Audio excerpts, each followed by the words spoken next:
अस्सलाम वालेकुम। उम्मीद करती हूँ आप सब लोग बिल्कुल खैरियत से होंगे और ठीक ठाक होंगे। तो आज की सुबह स्टार्ट हुई है कहवे से और गला बहुत ज़्यादा ख़राब था। पता नहीं मौसम चेंज हो रहा है तो इस वजह से गला बहुत ज़्यादा ख़राब हो रहा है। लेकिन तब भी मैंने ना आजकल घर में हूँ तो पराठे तब भी नहीं छोड़े और पराठा खाने का मेरा बहुत दिल चाह रहा था। और आज मैंने बनाया था ऑमलेट अंडा। तो ऑमलेट ना मुझे कहीं से भी क्रैक हुआ पसंद नहीं है, मतलब पूरी जो उसकी गोल टिक्की बनी हुई होती है ना, मुझे वो उसकी पसंद है। तो मैंने वो बनाया था और साथ जो है वो मैंने पराठे के खाया था। और ऑमलेट के साथ और आजकल मेरा बना हुआ है कि मुझे ना अचार बहुत पसंद आ रहा है, तो मैं अचार भी लाज़मी लेती हूँ सुबह नाश्ते में। तो बस नाश्ता ये किया था और उसके बाद जो है वो दर्जन से कपड़े आए थे। दर्जन को कपड़े देने थे क्योंकि मेरी बहन के कुछ कपड़े आए थे, उसने ना अपने शहर से इस्लामाबाद से भेजे थे कपड़े, तो वो सिलवाने थे, उसकी सारी डिज़ाइनिंग वगैरह बतानी थी। और साथ में हम लोगों ने ना एक्चुअली मैं ये सोच रही हूँ कि मैं ना कच्चे टांगे का कोई एक काम वगैरह करवा लूँ या कच्चे टांगे का सूट बनवा लूँ और शेडो वर्क का सूट बनवा लूँ। तो उसके लिए चीज़ें लेनी थी, तो बस अभी सोचा ही है। तो कल इंशाल्लाह बाज़ार जाऊँगी तो वो भी व्लॉग शेयर करूँगी।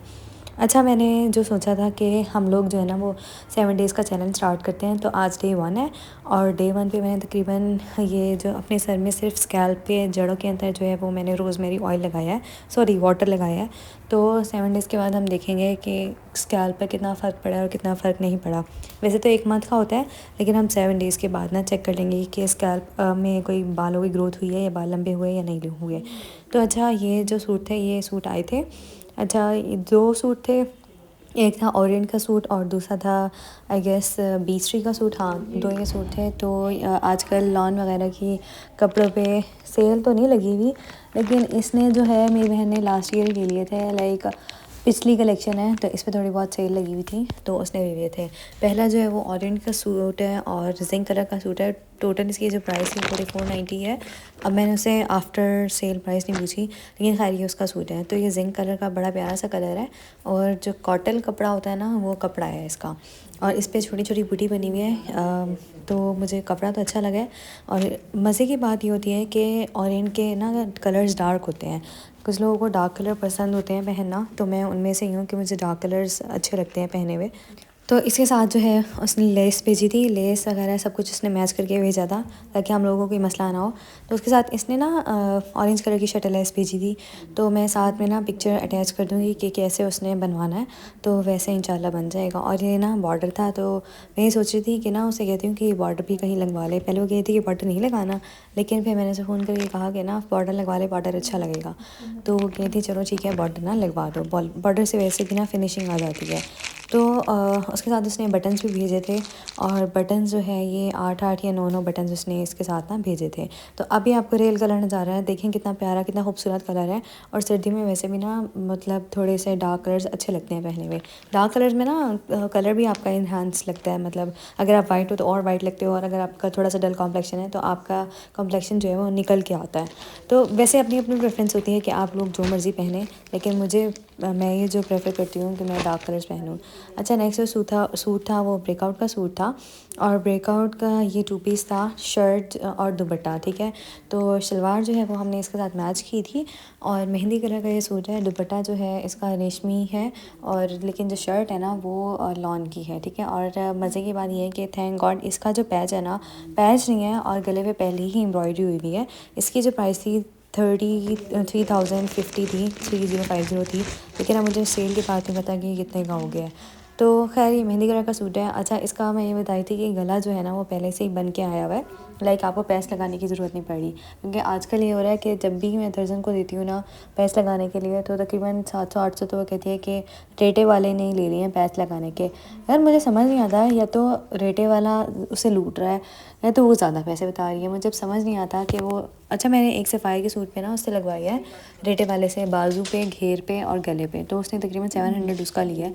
तो मुझे तो वो ज़्यादा लगा है, तो मैं ये सोची थी कि यार अगर इतने एक्सपेंसिव मैंने ये सिलवाने ही हैं, अनस्टिच सूट सिलवाने हैं, तो इससे अच्छा यही नहीं है कि मैं स्टिच ले लूँ। तो खैर इसने जो है ना इसके साथ एक ब्लैक कलर की लेस भेजी थी, और इसमें सारे जो है ना वो डायमंड्स लगे हुए थे, और ये इसने काफ़ी सारी लेस भेजी थी दुपट्टे पे लगाने के लिए भी और शर्ट पे लगाने के लिए भी। तकरीबन ये जो लेस थी वो तकरीबन 15 गज़ लेस थी, ताकि शर्ट पे भी आ जाए। शर्ट में आराम से 6 से 7 गज़ लग जाती है। साथ में शर्ट की ना मैं डिज़ाइनिंग भी साथ में ही मतलब मेंशन कर दूँगी कि कैसे उसने बनवाना है, ठीक है। तो खैर इसकी जो है बाजू हैं, बाजू पे भी ना इस तरह बॉर्डर बना हुआ है, जिस तरह शर्ट की जो फ्रंट है ना जैसे उसमें बॉर्डर बना हुआ है, तो बाजुओं पे भी इसी तरह बॉर्डर बना हुआ है। और शर्ट का फ्रंट जो है वो सारा एम्ब्रॉयडर्ड है। साथ उसने इसके ना बटन्स भी भेजे थे, तो बटन्स उसने काफ़ी सारे भेजे थे। मैं यही सोची थी कि वो इतने सारे बटन्स लगा के क्या करेगी। तो फ्रंट पे तो लग जाएंगे, फ्रंट पे मैक्सिमम 5 या 6 लग जाते हैं, उसके बाद और कहाँ लगेंगे। तो जब उसने ज़्यादा भेज दिए तो मैं ये कहती कि वो ना चॉक्स पे लगा ले, तो चॉक्स पे लगे हुए भी ना जो बटन्स होते हैं या लटकन होती है तो वो काफ़ी अच्छी लगती है। तो ये जो है ये सारी चीज़ें इस ग्रीन सूट की थी और मेहंदी सूट की थी। और दर्जन आई थी, तो दर्जन जो है ना वो कपड़े भी लेके आ गई थी। तो मैं ना साथ ही साथ आपको अगले व्लॉग में इंशाल्लाह कपड़े भी दिखा दूँगी कि जो सिल के आ गए ना कपड़े, रमज़ान के कपड़े और ईद के कपड़े। वैसे तो मैंने रमज़ान के कपड़े अभी लिए नहीं हैं, बेसिकली मैं अभी जो है वो ईद के ही कपड़े सिलवा रही हूँ, क्योंकि रमज़ान तो चलो ठीक है आप पहन लेते हो, अच्छे कपड़े पहनते हो, दिल भी आपका चाहता है, लेकिन ईद पे जो है ना वो लाजिम है कि नया सूट होना चाहिए, क्योंकि आप बीच में ना दर्जन वगैरह भी ना गड़बड़ करना शुरू कर देती हैं कि वो कपड़े ही नहीं सीती। तो खैर ये जो है थोड़ा सा कपड़ा बच के आया था और मामा सोची थी कि ना मैं किसी बच्ची का ना फ़्रॉक बना देती हूँ। छोटे बच्चे तो हर घर में मौजूद होते हैं, तो मामा ने ना इन जो सारी पट्टियाँ जमा हुई थी ना, और सारी पट्टियों को जमा करके ना एक छोटा सा फ़्रॉक बना दिया। पहले तो उनका दिल चाहता था कि फ़्रॉक बना दें, लेकिन वो फ़्रॉक नहीं बना, वो सॉर्ट ऑफ ना शर्ट बन गई। लेकिन मुझे उसके कंधों की फ्रिल इतनी प्यारी लगी थी, इतनी प्यारी, मतलब चुन्नट दे दे के बनाई हुई थी, और मेरा दिल चाह रहा था कि मैं ऐसा पहन लूँ। लेकिन मज़े की बात यह है कि हम लोग इतने बड़े हो गए हैं कि अब हम स्लीवलेस ना पहन नहीं सकते। तो ना इसलिए ये हमने सूट बना दिया था कि कपड़ा ज़ाया भी ना हो और कोई बच्चा ना घर वगैरह में पहन लेगा। आने जाने का तो सूट ये नहीं है ना, क्योंकि ऐसे सूट तो कौन आने जाने में पहनाता है। घर में बच्चे वैसे भी इतने सारे कपड़े फाड़ते हैं, तो ये ना कोई भी ना अपने बच्चों को घर में पहना देगा। वैसे ही मामा का ना बड़ा दिल चाहता है कि छोटे छोटे फ्रॉक्स ना मतलब घर में सी के रख लो। तो भाई शाम हो गई थी और उसके बाद हमारा दिल चाह रहा था कि खाना तो मामा ने बना लिया था, लेकिन मेरा दिल चाह रहा था कि हम चिप्स बना लें। तो मैंने जो है वो चिप्स बना ली थी। और चिप्स जो है ना वो मैं थोड़ा सा कॉर्नफ्लोर डाल के बनाती हूँ, क्योंकि उससे थोड़ी सी ना चिप्स थोड़ी सी क्रिस्पी हो जाती हैं। तो आज का मेरा व्लॉग बस यहीं तक था। उम्मीद करती हूँ आपको ये मेरा व्लॉग पसंद आया होगा। If you like this video और आपको मेरे ऐसे व्लॉग्स पसंद आते हैं, do let me know in the comments. अपना बहुत ज़्यादा ख्याल रखिएगा, मुझे ज़रूर दुआ में याद रखिएगा, और मेरे पिछले व्लॉग्स देखना ना भूलिएगा।